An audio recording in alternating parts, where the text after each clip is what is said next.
With pen and ink, I can link together words in my bidding. So I would urge you listen to these words, then I'm spitting, we all die. Some of us certainly and some they. With pen and ink, I can link together words in my bidding. So I would urge you listen to these words, then I'm spitting.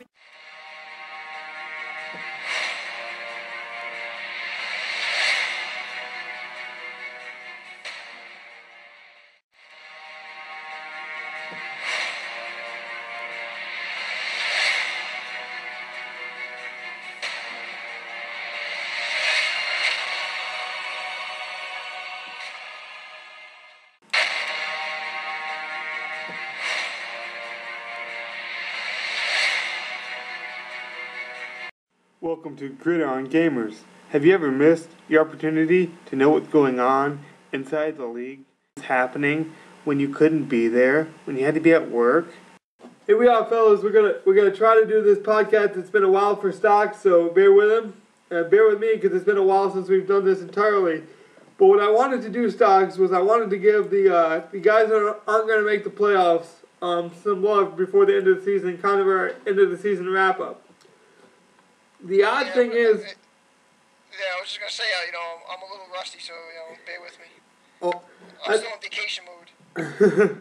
Well, that's the point. I think a lot of players are going to go in vacation mode. The ones that, don't make the playoffs, and I want to be fair to them and say, we haven't forgot you. We're not going to forget you. We got maybe one season, maybe 2 seasons if we're lucky. Stick with it because, the Oakland Raiders are a testament of what you can do in 1 year. Just because you're bad in the next year, maybe you're gonna have an Oakland Raider type season and surprise everyone. So I want the teams who didn't make the playoffs, these type of guys to stick with it. The Rams, myself, runner with the Cowboys, the Redskins even, because we've talked about him making good strides. So I want these guys to keep their heads up. The interesting dilemma we have now, Stocks, we have 5 teams that are tied for the first round pick. Yeah, you gave me the heads up a little while ago, and it's definitely somewhat interesting how this whole thing's going to work out. We're kind of in the gray area of what exactly is going to happen. I don't know if it's going to be random. I don't know if it's going to be based on conference or some kind of divisional thing, or if it's just going to be alphabetical. I have no idea what's going to happen. Yeah. So it should be interesting. You guys could almost wish you could have a little a mini 5-game playoff. Well, I know in real life they throw a coin. I don't think Manny has control of it. But wouldn't it be funny to see a coin toss, or I don't know what's going to happen. But yeah, it'd be nice to see if we could do a little playoff, wouldn't it? But I don't think. It'd be nice if Manny could manually, somehow control it. I don't know if you can do it with the XFN website, but I'd be open to just a fun kind of playoff. It might give us something to do, and, that's an interesting idea. We'll have to bring that up to Manny if he's listening. Stocks told you, do a mini playoff, a battle out, if you will, a battle round to see who gets the first round pick. He might be able to with drafting on the website like we do. I know you can trade picks through the XFN, so maybe, I don't know. I'd be open to it, but again, I'd be open to anything. So let's just go through the 5 teams. If you were the Cowboys, what would you do with a pick? If I was the Cowboys? Yeah. I have to refresh my memory and go back to the Cowboys game that I played against him. Defense would definitely be the number one factor. I know that you said that Runner has a rookie quarterback. Yeah. Pretty decent. Yeah, he was injured against your game, I believe. Yeah. But. Yeah. Just on the defensive side of the ball, looking over his, he's got Deion Grant, 36 years old. Ratliff is still a good defensive tackle, 33 years old. So he's got a couple guys that somewhat aged. The cornerback position, Mike Jenkins is really his only great cornerback. So definitely could build there. But yeah, the defensive side of the ball, I would definitely. So you wouldn't try an experimental quarterback again. You'd say, you know what, Ronnie, you got to stick with the quarterback because that's been your problem all along. I know that's your biggest thing about him was he kind of plays limbo with his quarterbacks. You're saying stick with a quarterback if it's this guy, you know. Yeah, exactly. If he's looking for the future in that rookie quarterback, what's his name, Deshaun Hall. Yeah, that's him. You know, he's a good size, 6'5", rated 77 overall. Yeah, I would definitely stick with him and ride him into the sunset next year. You know, just help build on the defensive side of the ball. If we do only have one more season, what's the advice you can give to the teams who didn't make the playoffs, who no one's really giving credit to? Maybe, you know, if you're like, say, the Seattle Seahawks, or even a guy like the Baltimore Ravens who had a bad season, you know, guys like that, what would you tell them? Well, the teams that didn't make the playoffs this year, you would really want to go over onto the X Extreme website, check over your rosters, and see what people are making on how much, and try to manage your cap for next year. Yeah. To try to build, you know, through the draft and through free agency. You know, when you go into the draft, you want to fill certain needs, and then vice versa with the free agency. If you have a decent amount of money, you can grab those great players off the free agent market and fill the voids that you didn't fill with the draft. Well, you know, the Jets, he's a friend of the podcast, and he made that trade for Brian Urlacher, and I think he gave up his first-round draft pick in this draft. And he told us, if I remember right, you know, we're only going to play one, maybe two more seasons. You're almost building for the immediate success of your team. You're not building for the future. You're not building for, you know, 2 or 3 years down the line. You're building for right now. And so that's the keep in mind. Even the bad teams, you know, this free agency class is, you know, free agent bid. This upcoming offseason is going to be crazy stocks. I think we're going to see unprecedented numbers because everyone knows we're going to play one. You know, I don't even think we get to 2 seasons. I'm just going to say we play one season. So, if there's a weakness, people are just going to be bidding crazy amounts to get that player. Do you think that helps or hurts the league? Well, like we said, this is our 3rd season. So yeah, we're talking maybe 4 seasons. Yeah, so it's basically your big guys. If you signed them 4 years ago, 3 seasons ago, they're in their meat part of their contract. So that's going to raise your cap average. Yeah. And certain teams that have all these superstars are going to be maxed out. Yeah. And they may not be able to afford to re-sign them, and that's why you're going to get that big, huge free agency on the markets. So the teams that do manage their cap well, that didn't make the playoffs, are going to reap those rewards from the teams that have all those superstars and their contracts are maxed out, basically, and they can't re-sign them. I want to talk about one player in particular. I don't know if you played him or not. I did. He really, really surprised me this year. I thought he was going to even have a better year than he did. I think you know who I'm going to. Unfortunately, Steven Jackson got hurt for the guy, and you know, he found a young stud and never really recaptured the magic with Steven Jackson. But the St. Louis Rams still improved. I think he had a worse record. I think this is his best finish, is what I'm trying to say, this season. But still, I really thought he came out with a bang. He really took the league by storm for a couple weeks, even beat Manny, who's in the playoffs coming up. So I think the Rams could only keep getting better. And maybe, like you said, maybe if he manages that cap the right way, he can keep growing and maybe make a push to the playoffs. Yeah, a 7-9 record as we speak is really solid. I mean, from what he had last year, we were talking about, you know, it's definitely, if you're at 500, that you would take that any day as a Rams owner. And the Bradford, solid numbers, you know. So, also he has the other backup running back as Anthony Dixon, which I have in the other league, and he's a very good back. So, and in his last game, you know, he got 29 attempts, 87 yards rushing. So he's kind of not switching to guard because we know Steven Jackson's the bell cow of that team, but you can see like he's really looking towards next year by giving that kid Dixon, you know, 29 attempts.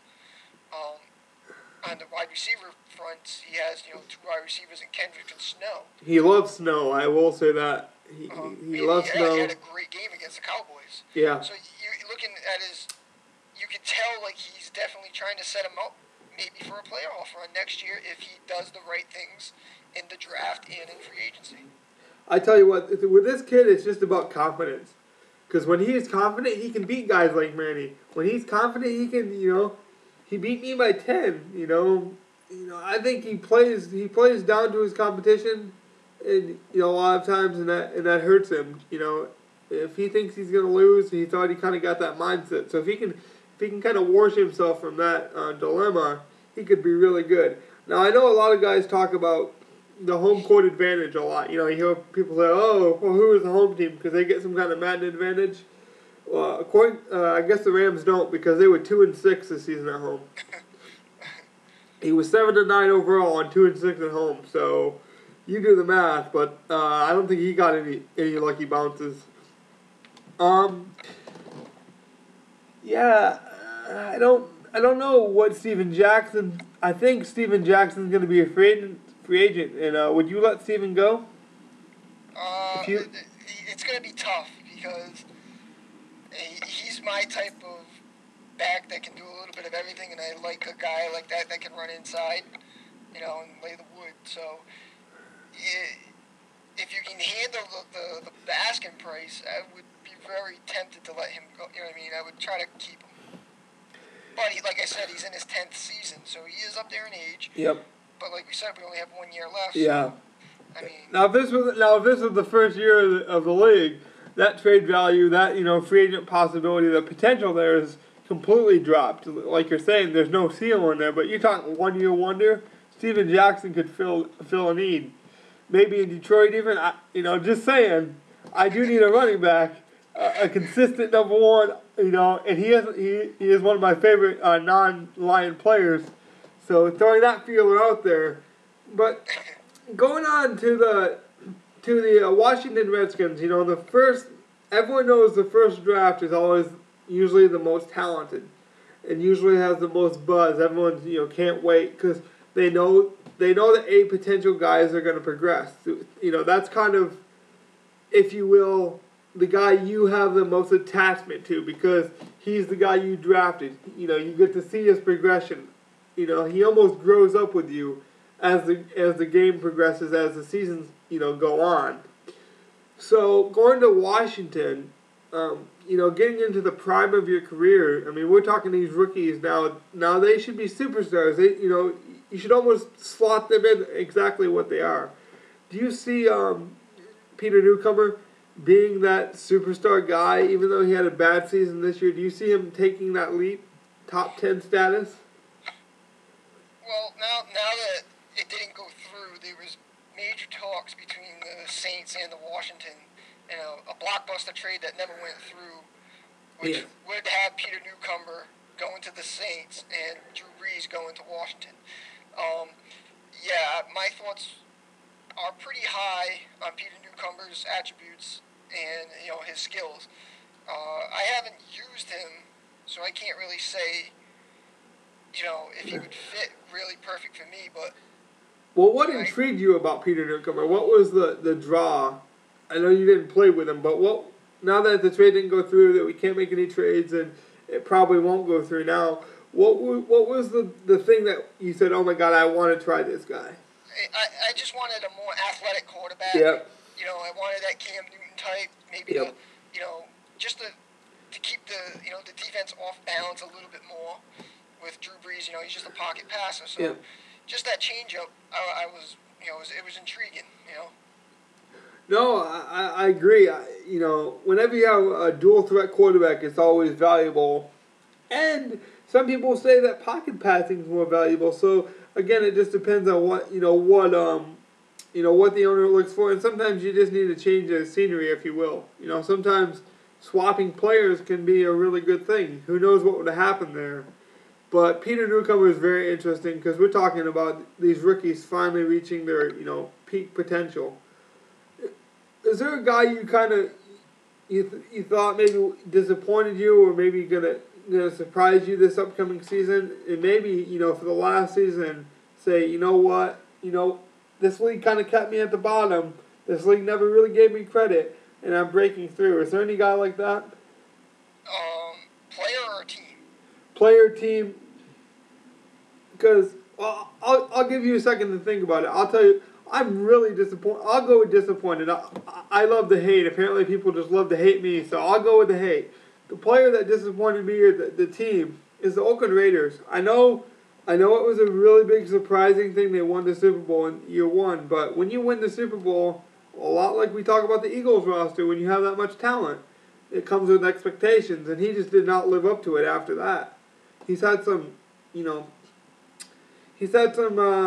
not so good seasons after that. So maybe with the Al Davis curse, I don't know, but it just did not pan out for him very well. Yeah, I guess on my front, I go back a couple seasons ago. My tout was the Carolina Panthers in my division. Yeah. Because I studied them well and looked over their roster very well and kept them in the rearview mirror, and they still haven't broke through that threshold. I don't know if it's because of injuries or, just the chemistry of his team he has together, and he's just not putting it, game after game maybe, or whatever reason, it just doesn't seem like the Carolina Panthers have been hot. Have been really firing on all cylinders. Yeah. So I guess he would be a little bit disappointed in my aspect, because when you have a Cam Newton, C.J. Spiller on your team, you got one of the best unknowns linebackers, which you could put up with any other linebacker. John Easton, he's just a freak. So I guess Panthers would be my choice. That's a great choice. I mean, I think it's really weird because you can't really say, oh, he doesn't have an offensive juggernaut. He doesn't have that superstar guy because Cam Newton's right there. Well, then you might say, well, maybe his defense is not up to par. But you got John Beeson, like you said, 90 tackles, 3 sacks, 4 forced fumbles, and 2 interceptions. He has Murray Williams on his team. Yeah, it's consistency to me, man. Consistency is the key. And I know this season, trust me, I'm one of those 3-12, 3 horrible teams. I'm just going to say that's fighting for that first round pick. So trust me, I don't have any, advice for you. If you got advice for me, trust me, I'm taking it. But consistency is the key. And if you don't got it, it don't matter, what your numbers are. I mean, look at his numbers. He's 4th in defense, points allowed. 3rd in yards, defensively allowed. 6th and 4th. His defense is stellar. He's top 10 across the board in defense. I mean, every category, but offensively, you think he's 27th in yards offensively, so he doesn't move the ball very, consistent. And he finished 6 and 8. So just because you got one thing mastered doesn't win you a game. You got to be consistent. Now, to go back to this tie with 5 teams, what would you do if you were Jacksonville with the first pick? We're going to go on the AFC side. Yeah. The dark side that we don't know. He's puzzling at 3-13. I guess he would definitely be the shock. But is it time to overhaul the Jacksonville Jaguars and move on with Jones-Drew and get a ransom for him? That's what I would do. He's got, last year he made the big trade with Holmes, and that's worked out for him. That's very great, Mm-hmm. I guess I would probably blow up the ship and start over, because at 3-13, when you have an MJD, when you have a Santonio Holmes, and let's not forget, Jacksonville's got a decent defensive line.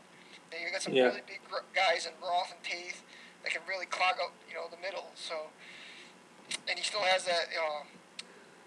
He ended up grabbing a really good linebacker, Rucker. Yep, Rucker.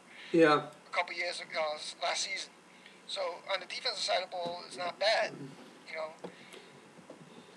Yeah, I would probably go offense and probably start over with MJD. And if he believes in Gabbert, stick with Gabbert. Now we're going to do a draft show coming up, hopefully in the next few weeks, after we really can slot these teams and we figure out who wins the Super Bowl and how the playoffs play out.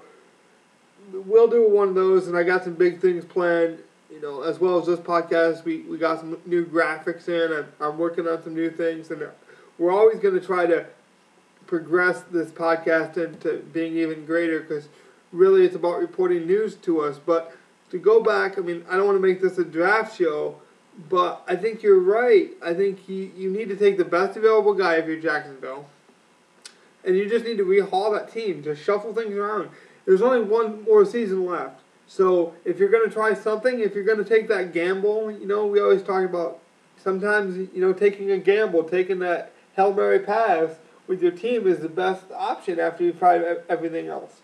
And if you're going to try that strategy, now's the time. There's, no time for waiting, because if you're going to do it, I'd do it now. And yeah, I think I would trade Maurice Jones-Drew. What do you think his value is? If he's put on the right offense and you put him on my Saints team, he's going to carry the ball 1,500 yards, easily 10 to 15 touchdowns. He's sneaky good out of the bag. People don't really realize how good he's, catches screens, and, he does a little bit of everything well. He doesn't have the breakaway speed, but he should be a bell horse for, just like you said, a Detroit Lions uniform wouldn't look too bad with him. I did joke with Alex about that last night. I think it was. I said Maurice Jones-Drew open on the market, and he responded with a laugh and said, "For who?" So the possibility he may do something like that, I wouldn't doubt it, because if you're gonna rehaul a defense, if you're gonna remodel an offense, and he ends up with the first pick, he makes a deal with me. He makes a deal with the 49ers or Dallas. You're talking about 2 picks within the top 5. That's a way to really remodel your team, and maybe he can get a first round, one of those top 5 picks and a player. Because Maurice Jones-Drew is a 97 overall. I don't see him going down anytime soon. I don't know about you. No. But I don't see him going down anytime soon. But I think, I don't think people realize he's a 97. Would you agree with that? Like you said, he's sneaky good. I think Alex was sneaky good with him this season. He didn't have very many carries, as many as you would expect, but he did have. He was averaging 5.6 yards per carry. He had 7 touchdowns and well over 1,000 yards. Yeah, and you put him on a good offensive line, he's gonna get you 500 more yards.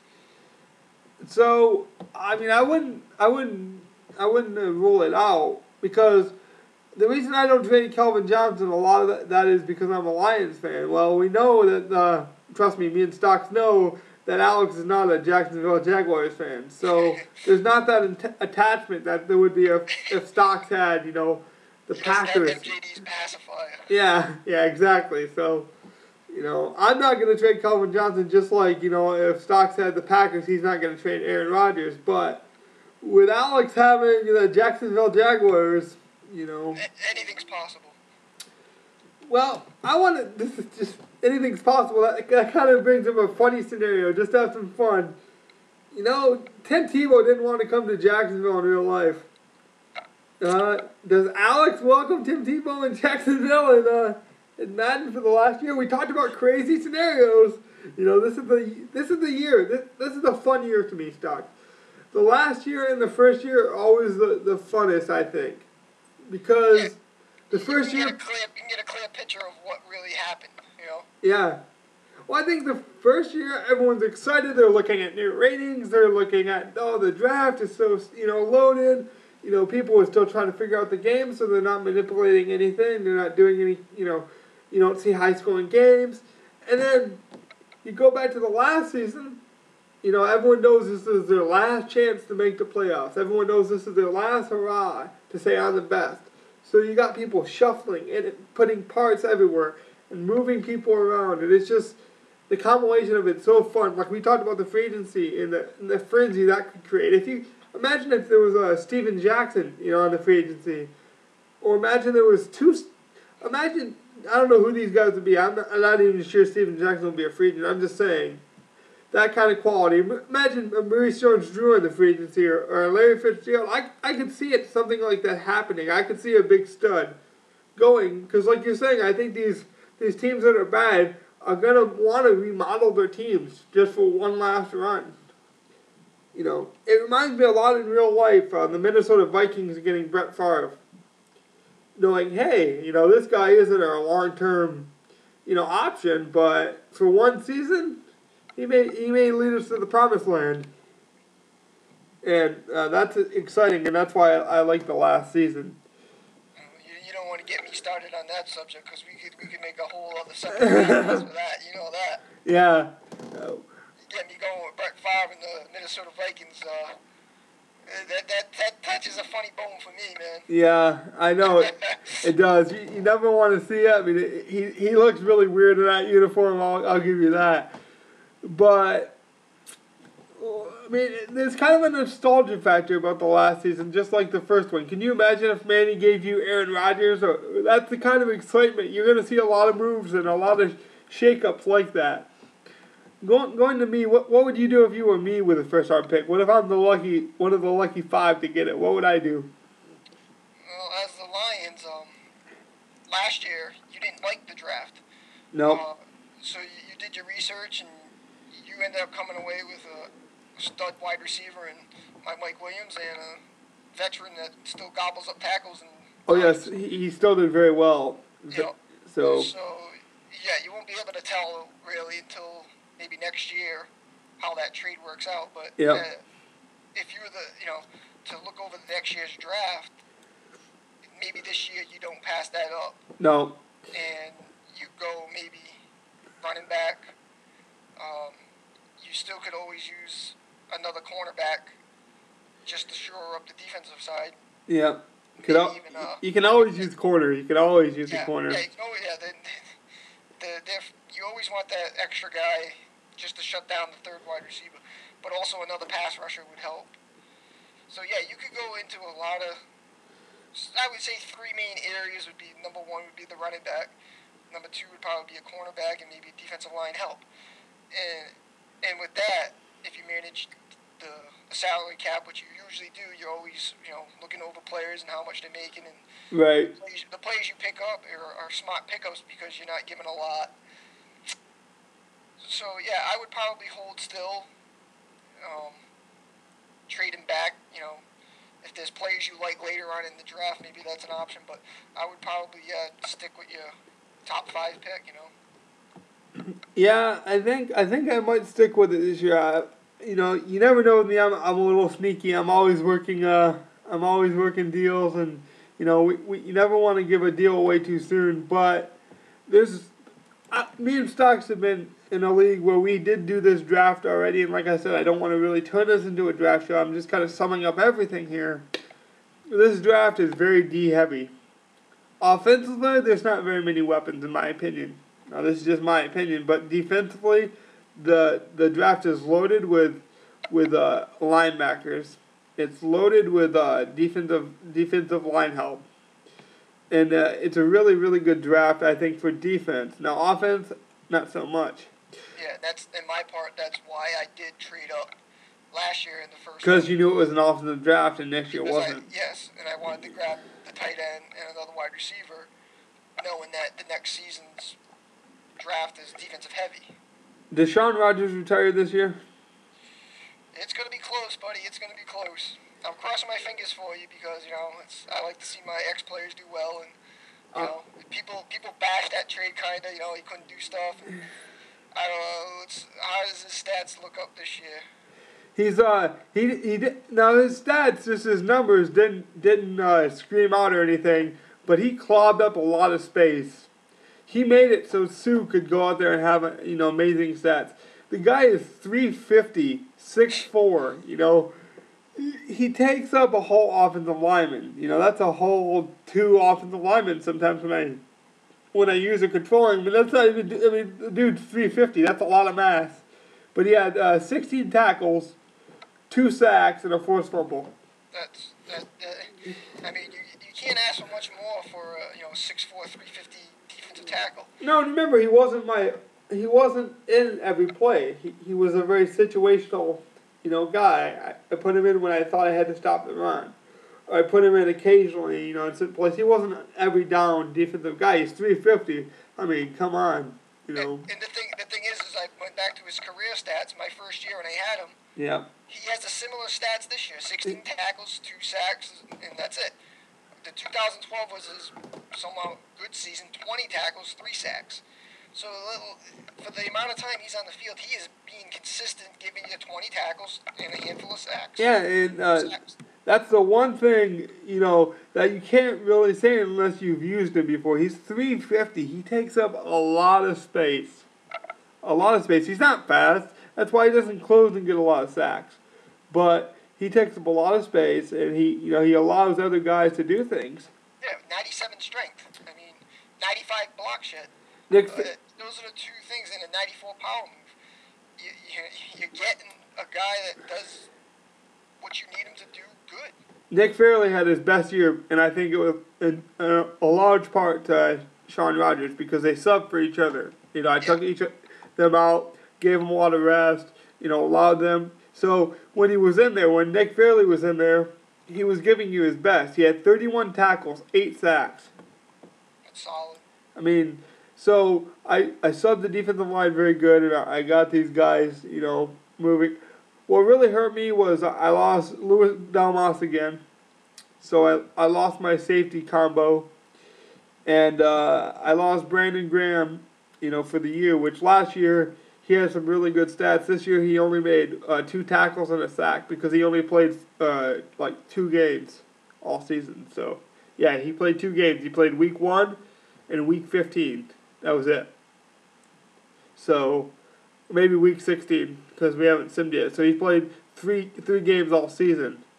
That was big production because last year in 2012 he had 16 tackles, 8 sacks, and a forced fumble. And I only had him for 3 games, so that really hurt. What would you do if you were the 49ers owner? The 49ers, well, I remember him when he took over the team. I remember the trade block he had. It was kind of a shake me up, To be honest, I don't even know if that's the same guy. That speaks to how up and down this team has been. I honestly don't know if this is the same guy. I never played him. I don't see him on the chat very often. I just hope he plays his games, but I don't know if that's the same guy or not. Yeah, well, the roster with Patrick Williams, Vernon Davis, Frank Gore. Yeah. You have 3 guys there Yeah. that you can build a good nucleus around. Preferably on defensive side, the best linebacker in Madden. I would say close because I'm favoritistic to Clay Matthews. But in that sense, yeah, we don't know a lot about this team. We haven't heard a lot about this team. He did beat Manny this week. No, well, that's a good win. Now, Manny did use a lot of his backups. He never played Aaron Rodgers. He played Flynn. He never ran a starting running back. But still, you beat a playoff team, no matter who he uses. That's a good win. Yeah. So, yeah, I can't give a fair judgment in looking it over. If he's in the top 3, definitely best player available, you could be looking at a wide receiver because his wide receiver core is not that great. With he's only got Braylon Edwards, Josh Morgan. So yeah, he could use some help on the offensive side. Yeah, he could do a lot of things. This is the pick. To me, he's a wild card. No one really knows much about him. And if he's listening to this, I don't know if he listens. I don't know if he even knows about this. But if you're listening, use that to your advantage. Explore the trades. Get in the chat and say, hey, what do you want? Anyone want my pick? See how many times you get blown up, because you will. I mean, explore all your options and just have fun. He's a lot like the Atlanta Falcons owner that came in in your division. I know we've heard more from the Atlanta Falcons guy as of late, but that guy's kind of new. And these guys are kind of similar. They're taking over in hopes maybe they're going to join us in Madden 13, which would be great. I hope they do. They seem like good people. We haven't heard anything bad about them. But it's really, really extremely hard to take over in this league and only have one season to do it. Yeah, I guess if you have a sense of Madden, you can just come in and just have fun. You know what I mean? You don't have to. Oh yeah, there's no pressure on you, man. No one knows you. Talking or whatever, doing all these trades. Because you are kind of behind the 8 ball. Yep. And like you said, look towards not next season, but 13. Yeah. You can get your hands on the team that you want, maybe. So yeah, if you keep that way and put a good foot forward, you can make a run in this game. Just use it to your advantage that nobody knows you. That can be a very good thing. Trust me, I think too many people in this league, we get too social, we get too connected, and we and a lot of times that can be the downfall. If you want to be that kind of dark horse that nobody talks about, that's cool too. Just as long as you play your games and have fun. That's the number one thing I can stress. I think a lot of times. On that aspect, I think we've gotten away from it a little bit on the fun factor, and I think maybe that's some of the downfalls in this league, that we're taking a back seat, that it is a game, and we're here to have fun. So, yeah, right. I think that we're getting off on not just the 49ers here, but everyone. I think I'm a victim of it. I think you do it sometimes. It's a competitive game, and we all want to win. But at the end of the day, we're just having fun. So if I can give any advice to the 49ers owner, the Falcons owner who just joined us, even though it's 1 year, live it up. It's 2 months of straight fun, gridiron gamers, Madden, and hopefully you stick with us in 13, and you get that team like Stocks was saying, and you can build your identity. And by that time, someone will be like, "Hey, I know that kid now. He's not the new kid. He's not the new guy." Because this league really does embrace new people pretty well. So hopefully he enjoys his time and, it works out for him. Anything else you want to say? The one team that I wanted to, we were talking about the surprises. The surprise good team I wanted to really just go over was the Arizona Cardinals. Yeah. We don't talk about the Cardinals enough. That's a good point. I almost forgot you again. So give all the praise to Stock, none to me, man. I don't deserve it because this guy's been beating me up on YouTube even, man. He even resorted to YouTube and been like, "Man, you don't talk to me enough." And I'm he's been standing out, and I remember, 2 seasons ago he had the players, but he wasn't doing anything. And now he's making a little noise, and the noise could be deafening because he's going to make a playoff run here. Whatever he's doing, he's setting himself up nice on the offensive side of the ball. And we kind of bash Kevin Cobb. He's not flashy. He's actually, I would say a little bit below average. Doesn't do anything fancy. Doesn't do one specific thing great. Doesn't have the big arm. So he's using Cobb, as efficient as Cobb can be, I think. And the running back situation is intriguing because he's pounding the rock with Ryan Williams. Yeah, he really is. He is just pounding him into the ground. 338 carries, 2,400 yards, 23 touchdowns.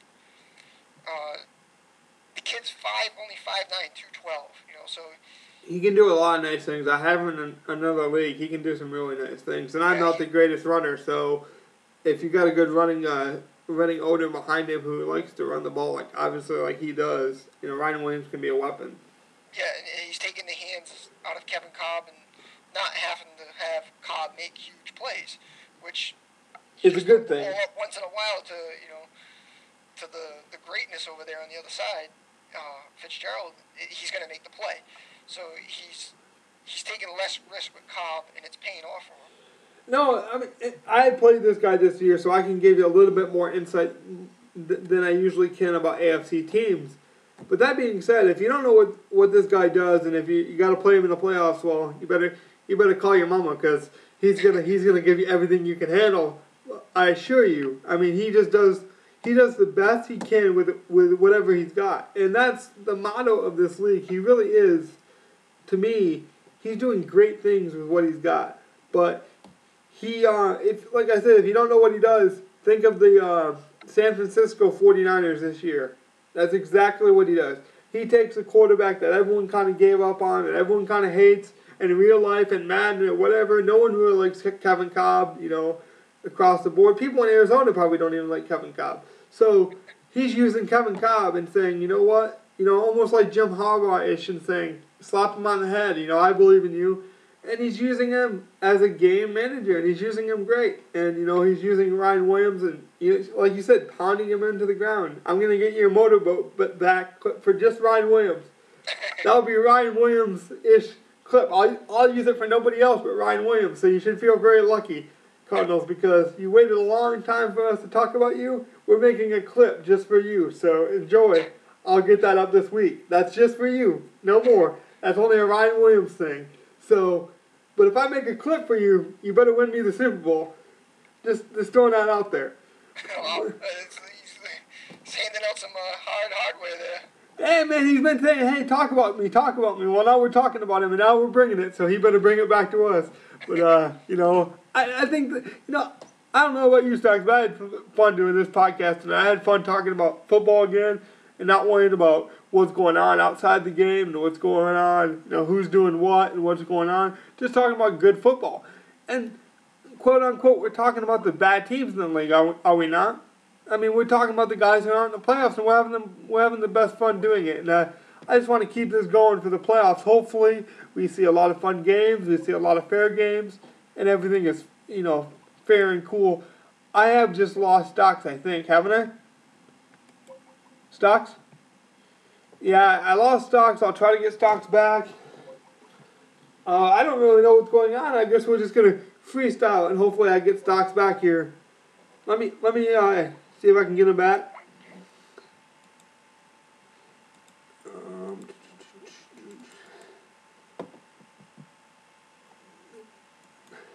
Maybe Stocks had to run. Well, I'll tell you this about the Cardinals because I don't want to cut the Cardinals short at all. The Cardinals is a great, great guy, man, great guy, and I think the Cardinals has a lot to prove in this playoffs. There he is. There's the man, Stocks. How you doing, man? All right, I'm back. I was just saying how I think the Cardinals have a lot to prove in this playoffs. Oh, yeah, definitely. I don't know if it's a lot to prove it. I think it's they've built it up, and now it's their turn to make a run. Yeah. Everybody kind of has a turn in this league to kind of take off or make themselves known. And he's just had a consistent year. He hasn't made the big mistakes, and that's huge. When you don't make the mistakes, you're not going to get losses. And I don't know how much of this you heard. I'll try to do my best editing job that we can, so these people don't really hear much of it. But I was saying on how doing this podcast tonight, I really felt like I was having fun again. I haven't felt like I've had fun in a while in this league. And we're talking about, quote-unquote, the bad teams in the league. And I'm still having fun doing it. So that speaks to how good this league can be. And I hope that continues for the playoffs. We're not talking about game style anymore. We're not talking about any of that kind of stuff. We're just having fun.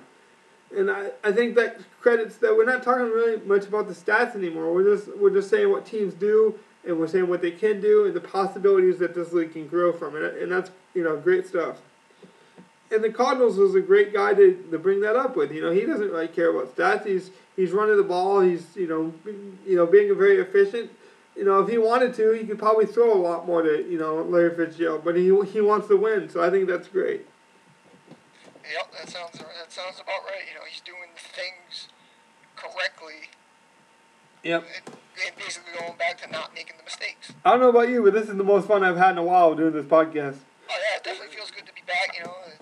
I've been missing it, of course. This is the Stocks that is prime-time semi-pro football, by the way, in case no one caught that last week. This guy plays semi-pro football, so I won't hear anyone talk about how they know football, because this guy, he was this close to the NFL, right, Stocks? 4 games. There was one guy that played for the Indianapolis Colts on special teams, and that was basically the scouts that were at these games were only scouts for arena football. Right. You know what I mean? So it wasn't. I played 4 games and that was it for me. It's. I had to throw that out there just because Manny thinks that's so cool. You played semi-pro football, so. I only played as kickoff and kick return team, and probably a handful of cornerback plays. Yeah. That was it. That's still pretty cool, man. That's more than most people can say. So. I gave it my shot. You know what I mean? I was in the best shape of my life, and I could run. So you're not going to be on Madden anytime soon, are you? I doubt that. Far from that. Okay. Just making sure, because I'll tell you what, if we need to get a replacement for the new owner coming up, you better give Manny a shout out if you're gonna make one last shot at the NFL. Yeah, I doubt that. Oh, wouldn't that be a story? But I think that's about it for you guys, and hopefully you enjoyed it. And again, we just kicked it. We just had fun again. We just, had some jokes, had some laughs, and I hope that's what goes on in the Super Bowl. Really quick though, in case we don't. Who knows what our schedules will be in case we can't break it down every week. What are kind of your playout outlooks going forward? Who do you think is going to make it? Who do you think is going to make a good run? What do you think happens? I'll go with a Super Bowl pick. Denver Broncos against the New York Giants. I think I called this maybe last year. Yeah, I think you did. I think I'm going to go with it again. It's got to work eventually, huh? Yeah, and I'll go with the Denver Broncos in the upset. Redemption, man. I think I gotta go with my man. I gotta go with C-Mays. I think C-Mays of the Vikings. Hopefully he works some things out and he gets back there. And I think I gotta go with the Broncos too. All right. I don't know. I like what he's doing. You keep knocking on the door. Eventually you gotta knock the door, off and step in.